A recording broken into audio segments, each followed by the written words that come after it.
आज की कहानी का शीर्षक है खट्टे मीठे रिश्ते। अगर आपको यह कहानी पसंद आए तो कृपया कमेंट कर कर ज़रूर बताएं। कहाँ मर गई? अंदर से आवाज़ आई। जिंदा हूँ माँ जी। तो फिर मेरी चाय क्यों नहीं आई अभी तक?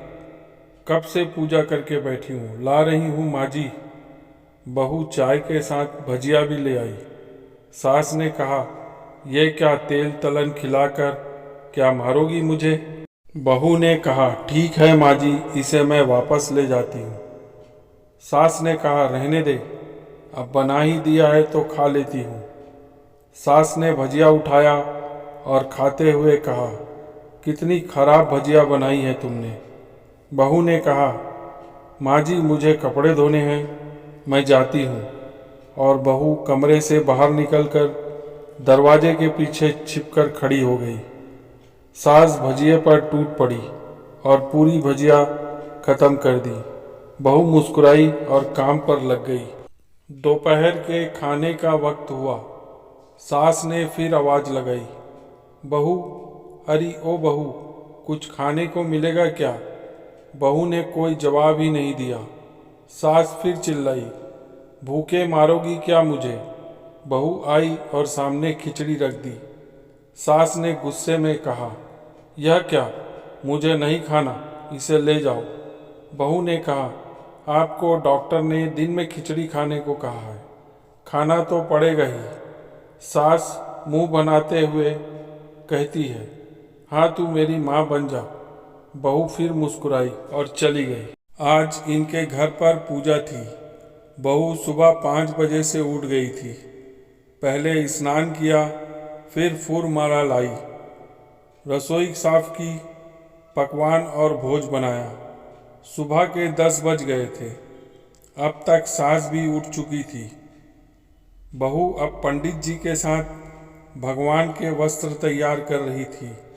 आज ऑफिस की छुट्टी होने की वजह से उसका पति गौतम भी घर पर ही था। पूजा शुरू हुई। सास चिल्लाती हुई बोली, बहू यह नहीं है, वह नहीं है। बहू दौड़ी दौड़ी आती है और सब करती है। अब दोपहर के 3 बज गए थे। आरती की तैयारी चल रही थी। पंडित जी ने सबको आरती के लिए बुलाया और सबके हाथों में थाली दी। जैसे ही बहू ने थाली पकड़ी, थाली हाथों से गिर पड़ी। शायद भोज बनाते हुए बहू के हाथों में तेल लगा था, जिसे वह पोंछना भूल गई थी। सारे लोग तरह तरह की बातें करने लगे। कैसी बहू है, कुछ नहीं आता, एक काम भी ठीक से नहीं कर सकती, न जाने कैसी बहू उठा लाए, एक आरती की थाली भी संभाल नहीं सकी। उसके पति भी उससे गुस्सा हो गए, पर सास चुप रही, कुछ नहीं कहा। बस यही बोल के छोड़ दिया कि सीख रही है, धीरे धीरे सब सीख जाएगी। अब सबको खाना परोसा जाने लगा।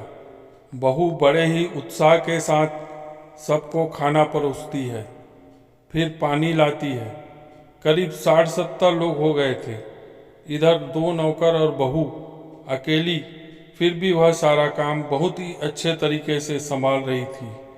अब उसकी सास और कुछ आस पड़ोस के लोग खाने पर बैठे। बहू ने खाना परोसना शुरू किया। सबको खाना दे दिया गया।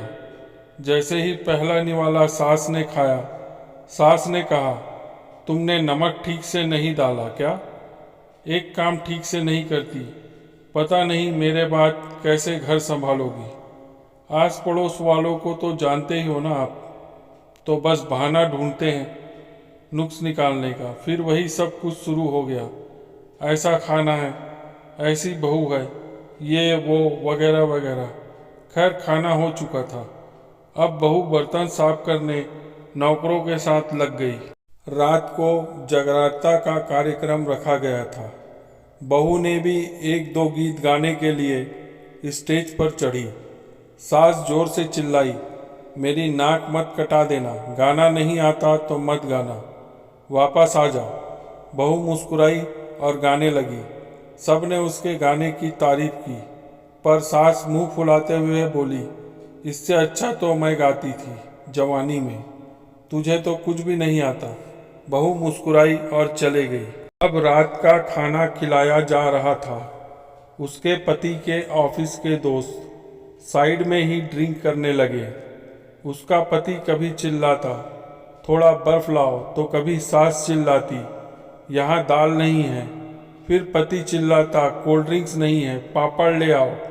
इसी भाग दौड़ में उसके पति गौतम की शराब उसके एक दोस्त पर गिर पड़ी और बोतल टूट गई। गौतम गुस्से में दो झापड़ अपनी पत्नी श्वेता को लगाते हुए कहता है, जाहिल कहीं की, देखकर नहीं कर सकती, तुझे इतना भी काम नहीं आता।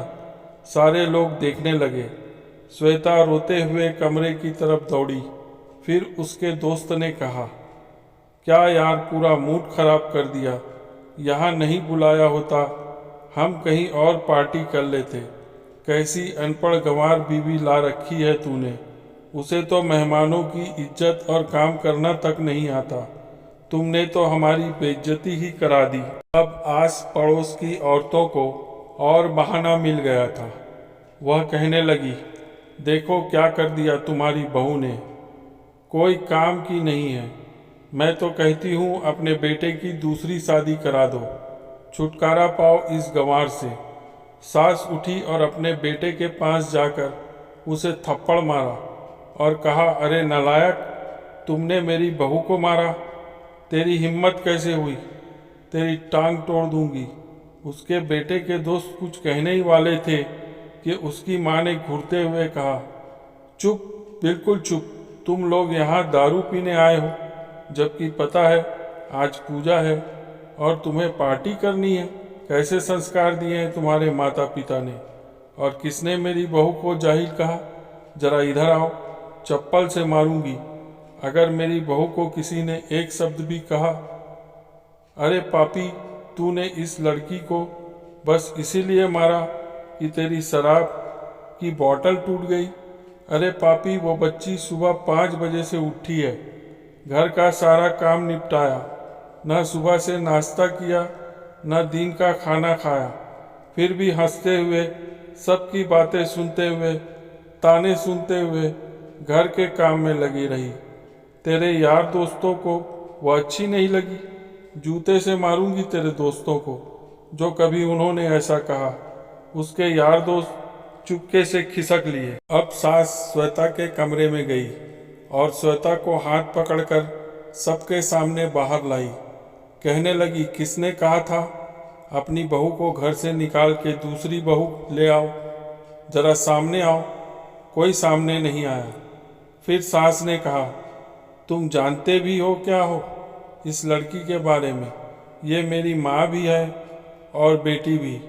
माँ इसीलिए कि मुझे गलत काम करने पर डांटती है, और बेटी इसीलिए कि मेरे दिल की भावनाएं समझती है। मेरी दिन रात सेवा करती है, मेरे 1000 ताने सुनती है, पर एक शब्द भी नहीं कहती, न सामने न पीठ पीछे। और तुम कहते हो दूसरी बहू ले आओ। याद है ना मुन्नी की दादी, तुम्हारी बहू की करतूत। सास ने गुस्से से पड़ोस की महिला को कहा, अभी पिछले हफ्ते ही तुम्हारा बेटा बहू तुम्हें भूखे छोड़ घूमने चले गए थे। मेरी इसी बहू ने तुम्हारे घर पर खाना पानी पहुंचाया, और तुम इसे जाहिल बोलती हो। जाहिल तो तुम सब हो जो कोयले और हीरे में फ़र्क नहीं जानते। अगर आइंदा मेरी बहू के बारे में किसी ने एक लफ्ज़ भी बोला तो मुझसे बुरा कोई नहीं होगा, क्योंकि यह मेरी बहू नहीं, मेरी बेटी है। श्वेता सिसकियाँ लेते हुए कमरे में चली गई। सास ने एक प्लेट उठाई और भोजन परोसकर श्वेता के कमरे में खुद ले गई। सास को भोजन लाते देख श्वेता ने कहा, अरे माँ जी, आप क्या कर रही हो, मैं खुद ले लेती। सास ने प्यार से ताना मारते हुए कहा, डर मत, इसमें जहर नहीं है, मार नहीं डालूंगी तुझे। नई सास तुझे चाहिए होगी, पर मुझे अभी भी तू ही मेरे घर की बहू चाहिए। श्वेता ने अपनी सास को रोते हुए गले से लगा लिया। सास भी रो दी और कहा, चल खाना खा ले।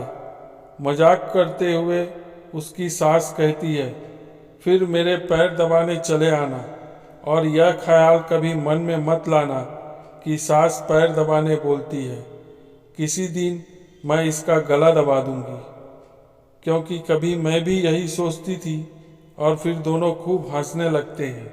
मित्रों, कुछ रिश्ते बहुत मीठे होते हैं, बस बातें कड़वी होती है। आपको यह कहानी कैसी लगी कमेंट बॉक्स में ज़रूर बताइएगा, और ऐसी ही मज़ेदार कहानियाँ सुनने के लिए हमारे चैनल को सब्सक्राइब करें, लाइक करें और शेयर करें। धन्यवाद।